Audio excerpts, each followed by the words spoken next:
नमस्कार। प्रांजल ज्ञान गंगा में आप सभी का स्वागत है। हम संक्षिप्त महाभारत का पाठ कर रहे हैं जिसमें कि वन पर्व चल रहा है।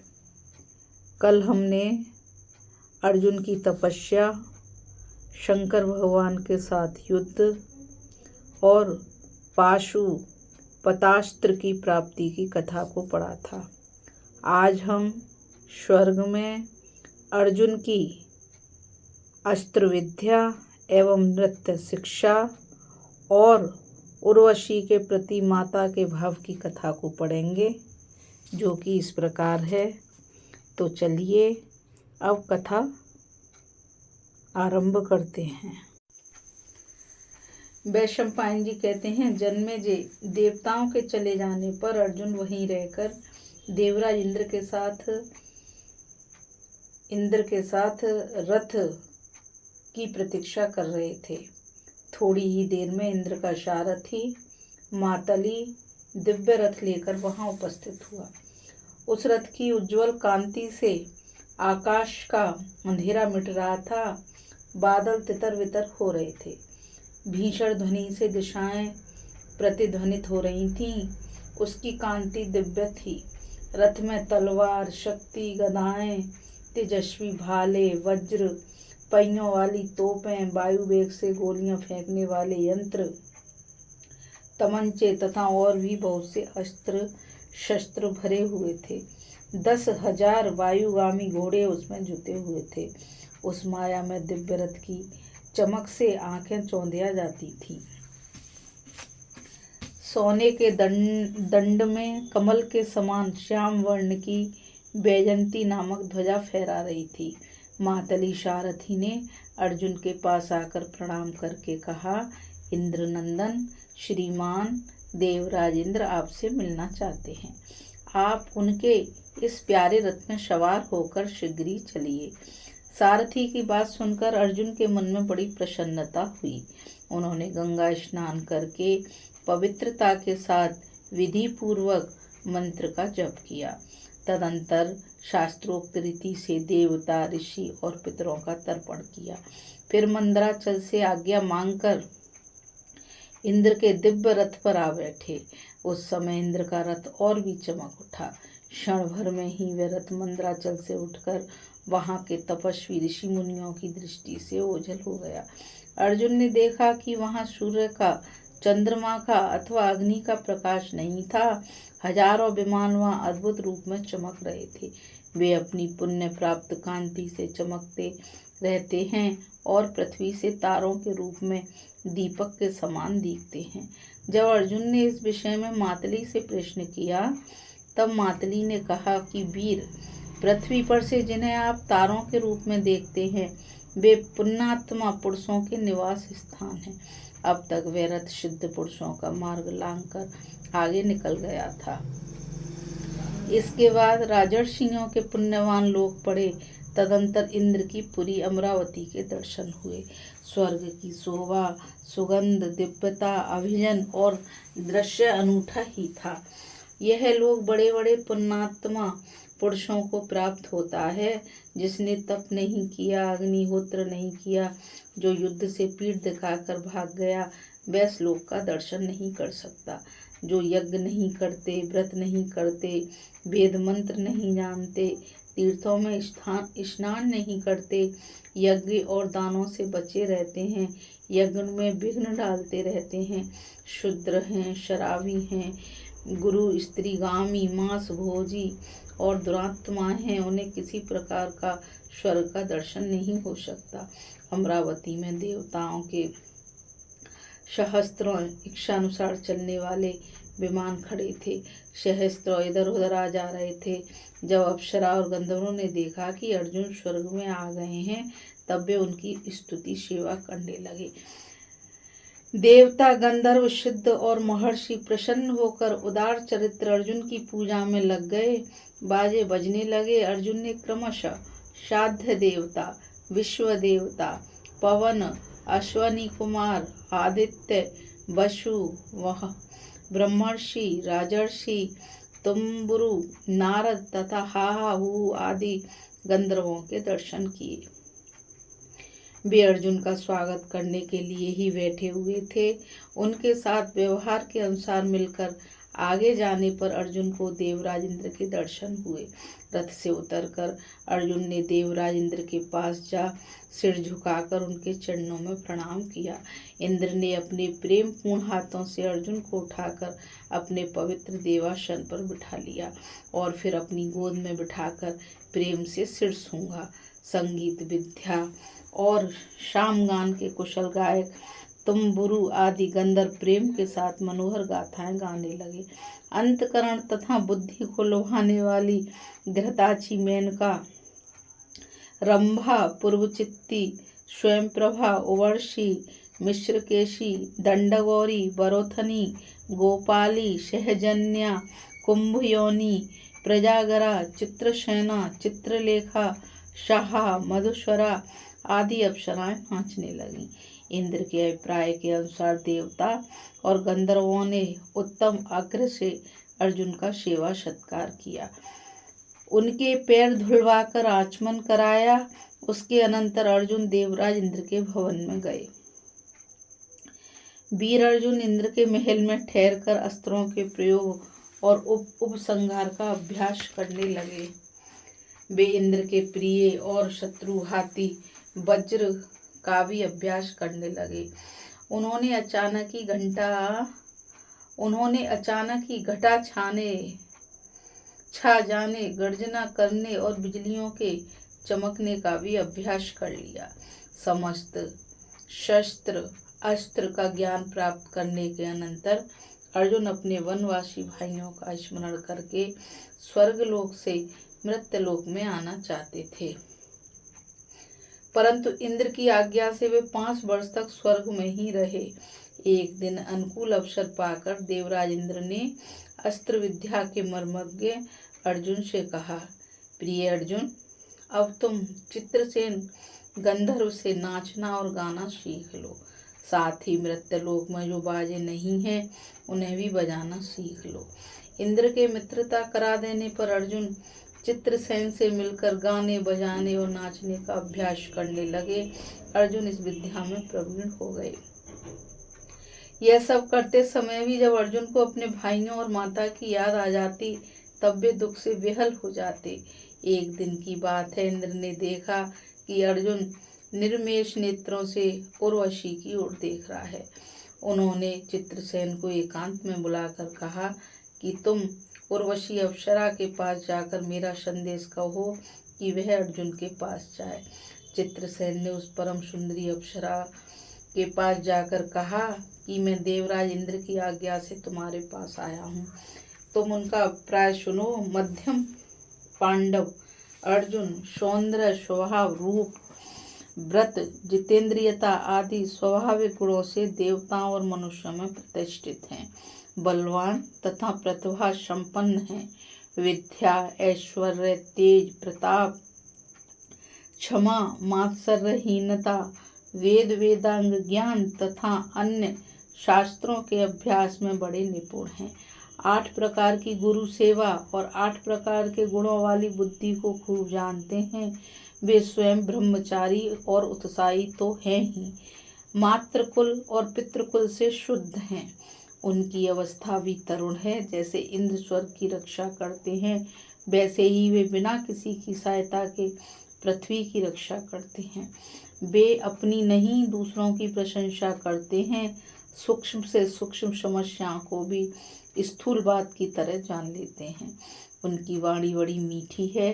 मित्रों को खूब खिलाते पिलाते हैं। सत्य प्रेमी, अहंकार रहित, प्रेम पात्र और दृढ़ प्रतिज्ञ है। वे अपने सेवकों पर बड़ा प्रेम रखते हैं और गुणों में इंद्र के समकक्ष हैं। तुमने अवश्य ही अर्जुन के गुण सुने होंगे। वे तुम्हारी सेवा से स्वर्ग का सुख प्राप्त करें, इसके लिए तुम्हें मेरी बात माननी चाहिए। उर्वशी ने चित्रसेन का सत्कार किया और प्रसन्न होकर कहा, गंधर्वराज, तुमने अर्जुन के जिन प्रधान गुणों का वर्णन किया है उन्हें मैं पहले ही सुनकर उन पर मोहित हो चुकी हूँ। मैं अर्जुन से प्रेम करती हूँ और उन्हें पहले ही बढ़ चुकी हूँ। अब देवराज की आज्ञा और तुम्हारे प्रेम से उनके प्रति मेरा आकर्षण और भी बढ़ा है। मैं अर्जुन की सेवा करूँगी, आप जा सकते हैं। चित्रसेन के चले जाने के बाद अर्जुन की सेवा करने की लालसा से उर्वशी ने आनंद के साथ सुगंध स्नान किया। वह सुंदर तो थी ही, अच्छे अच्छे वस्त्राभूषण भी धारण किए। सुगंधित पुष्पों की माला पहनकर उर्वशी जब सब प्रकार से सज धज चुकी, तब वह मुस्कुराती हुई पवन और मन के समान तेज गति से क्षण भर में ही अर्जुन के स्थान पर जा पहुंची। द्वारपालों ने उसके आगमन का समाचार अर्जुन के पास पहुंचाया। उर्वशी अर्जुन के पास पहुंच गई। अर्जुन मन ही मन अनेकों प्रकार की शंका करने लगे। उन्होंने संकोचवश अपनी आंखें बंद करके प्रणाम किया और गुरुजन के समान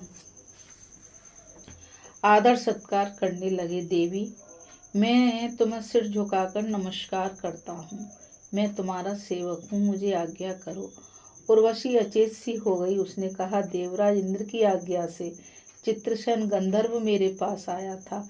उसने मेरे पास आकर आपके गुणों का वर्णन किया और आपके पास आने की प्रेरणा की। आपके पिता इंद्र और चित्रसेन गंधर्व की आज्ञा से मैं आपकी सेवा करने के लिए आई हूँ, केवल आज्ञा की ही बात नहीं। जब से मैंने आपके गुणों को सुना है, तभी से मेरा मन आप पर मोहित है। बहुत दिनों से मैं लालसा कर रही थी कि मैं आपका दर्शन करूं। उर्वशी की बात सुनकर अर्जुन संकोच के मारे धरती में गड़ से गए। उन्होंने अपने हाथों से कान बंद कर लिए और बोले, हरे हरे, कहीं यह बात मेरे कान में प्रवेश न कर जाए। देवी, निस्संदेह तुम मेरी गुरु पत्नी के समान हो। देवसभा में मैंने तुम्हें निर्निमेष नेत्रों से देखा था अवश्य, परंतु मेरे मन में कोई बुरा भाव नहीं था। मैं यही सोच रहा था कि पुरुवंश की ये आनंदमयी माता है। तुम्हें पहचानते ही मेरी आंखें आनंद से खिल उठी। इसी से मैं तुमको देख रहा था। देवी, मेरे संबंध में और कोई बात सोचनी ही नहीं चाहिए आपको। तुम मेरे लिए बड़ों की भी बड़ी और मेरे पूर्वजों की जननी हो। उर्वशी ने कहा, वीर, हम अप्सराओं का किसी के साथ विवाह नहीं होता। हम स्वतंत्र हैं, इसलिए मुझे गुरु जन की पदवी पर बैठाना उचित नहीं। आप मुझ पर प्रसन्न हो जाइए और आप मेरा दुख मिटाइए। अर्जुन ने कहा, देवी, मैं तुमसे सत्य सत्य कह रहा हूँ। दिशा और विदिशाएं अपने अधिदेवता के साथ मेरी बात सुन लें। जैसे कुंती, माद्री और इंद्रपत्नी शची मेरी माता है, वैसे ही तुम भी पुरुवंश की जननी होने के कारण मेरी पूजनीय माता हो। मैं तुम्हारे चरणों में सिर झुकाकर प्रणाम करता हूँ। तुम माता के समान मेरी पूजनीय हो और मैं तुम्हारा पुत्र के समान रक्षणीय हूँ। अर्जुन की बात सुनकर उर्वशी क्रोध के मारे कांपने लगी। उसने भुएं टेढ़ी करके अर्जुन को शाप दिया, अर्जुन, मैं तुम्हारे पिता इंद्र की आज्ञा से तुम्हारे पास आई थी, फिर भी तुम मेरी इच्छा पूर्ण नहीं कर रहे हो, इसलिए जाओ। तुम्हें स्त्रियों में नर्तक होकर रहना पड़ेगा और सम्मान रहित होकर तुम नपुंसक के नाम से प्रसिद्ध होगे। उस समय उर्वशी के होठ फटक रहे थे, सांसें लंबी चल रही थीं। वे अपने निवास स्थान पर लौट गई। अर्जुन शीघ्रता से चित्रसेन के पास गए और उर्वशी ने जो कुछ कहा था वह सब कह सुनाया। चित्रसेन ने सारी बातें इंद्र से कहीं। इंद्र ने अर्जुन को एकांत में बुलाकर बहुत कुछ समझाया बुझाया और तनिक हंसते हुए कहा, प्रिय अर्जुन, तुम्हारा जैसा पुत्र पाकर कुंती सचमुच पुत्रवती हुई है। तुमने अपने धैर्य से ऋषियों को भी जीत लिया। उर्वशी ने तुम्हें जो शाप दिया है उससे तुम्हारा बहुत काम बनेगा और तुम्हारा उद्धार होगा। जिस समय तुम 13वें वर्ष में गुप्तवास करोगे, उस समय तुम नपुंसक के रूप में 1 वर्ष तक छिपकर यह शाप भोगोगे। फिर तुम्हें पुरुष तत्व की प्राप्ति हो जाएगी। अर्जुन बहुत प्रसन्न हुए, उनकी चिंता मिट गई। वे गंधर्वराज चित्रसेन के साथ रहकर स्वर्ग के सुख लूटने लगे। जन्मेजय, अर्जुन का यह चरित्र इतना पवित्र है कि जो इसका प्रतिदिन श्रवण करता है उसके मन में भी पाप करने की इच्छा नहीं होती। वास्तव में अर्जुन का यह चरित्र ऐसा ही है। इन्हीं दिनों एक दिन महर्षि लोमश स्वर्ग में आए। उन्होंने देखा कि अर्जुन इंद्र के आधे आसन पर बैठे हुए हैं। वे भी एक आसन पर बैठ गए और मन ही मन सोचने लगे कि अर्जुन को यह आसन कैसे मिल गया, इसने कौन सा पुण्य किया है, किन देशों को जीता है जिससे इसे सर्वदेव वंदित इंद्रासन प्राप्त हुआ है। देवराज इंद्र ने लोमश मुनि के मन की बात जान ली। उन्होंने कहा, ब्रह्मर्षि, आपके मन में जो विचार उत्पन्न हुआ है उसका उत्तर मैं देता हूँ, सुनिए। यह अर्जुन केवल मनुष्य नहीं है, यह मनुष्य रूपधारी देवता है।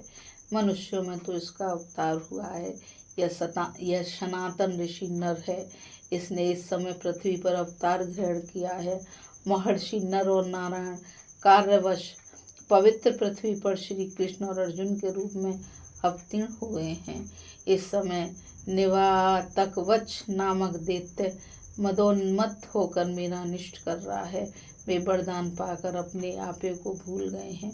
इसमें संदेह नहीं कि भगवान श्री कृष्ण ने जैसे कालिंदी के कालीधय से सर्पों का उच्छेद किया था, वैसे ही वे दृष्टि मात्र से निवात कवच दैत्यों को अनुचरों सहित नष्ट कर सकते हैं।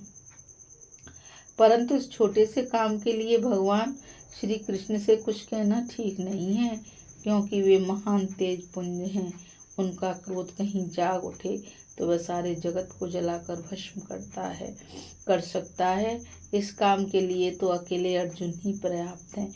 ये निवातक बच्चों का नाश करके जब मनुष्य लोक में जाएंगे, ब्रह्मर्षि, आप पृथ्वी पर जाकर काम्यक वन में रहने वाले दृढ़ प्रतिज्ञ धर्मात्मा युधिष्ठिर से मिलिए और कहिए कि वे अर्जुन की तनिक भी चिंता ना करें। साथ ही यह भी कहिएगा कि जब अब अर्जुन अस्त्र विद्या में निपुण हो गया है, वह दिव्य नृत्य, गायन और वादन कला में भी बड़ा कुशल हो गया है। आप अपने भाइयों के साथ एकांत और पवित्र तीर्थों की यात्रा कीजिए। तीर्थ यात्रा से सारे ताप नष्ट हो जाएंगे और आप पवित्र होकर राज्य भोगेंगे। ब्रह्मर्षि, आप बड़े तपस्वी और समर्थ हैं, इसलिए पृथ्वी पर विचरते समय पांडवों का ध्यान रखिएगा। इंद्र की बात सुनकर लोमश मुनि काम्यक वन में पांडवों के पास आए। बोलो श्री कृष्ण भगवान की जय।